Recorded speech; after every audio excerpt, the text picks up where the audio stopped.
নমস্কাৰ, মই ভানু শৰ্মা। সাধাৰণতে শীতৰ দিনত আমাৰ যিসকলৰ পিম্পলছ হয়, যিবোৰ একনি প্ৰ স্কিন হয়, তেনে সকলৰ কাৰণে মই এটা খুব ভাল ৰেমেডিও দিবলৈ ওলাইছোঁ। সেয়া হৈছে জলফাই। জলফাই এতিয়া বজাৰত যথেষ্ট পৰিমাণে পোৱা যায়।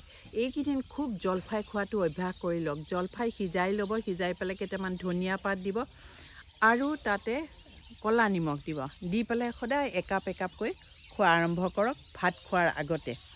আৰু এই জলফাই আপুনি আচাৰ কৰিও খাব পাৰে, নতুবা পিটিকা কৰিও খাব পাৰে, সিজাই পেলাই নতুবা কেঁচা কৰি খাব। নিয়মিতভাৱে যেতিয়া আমি জলফাই খাওঁ, আমাৰ শালমইনাবোৰ যথেষ্ট কমি যায় আৰু যিবোৰ আমাৰ প'ৰ্ছ আছে, প'ৰ্ছবোৰো মিনিমাইজ হৈ যায়, কিয়নো ই এণ্টিবেক্টেৰিয়েল আৰু মইষ্ট কৰি ৰাখে, স্কিনখন মইষ্ট কৰি ৰাখে আৰু ই এণ্টিবেক্টেৰিয়েল হোৱাৰ কাৰণে বেক্টেৰিয়াসমূহ নাইকিয়া কৰে। ধন্যবাদ।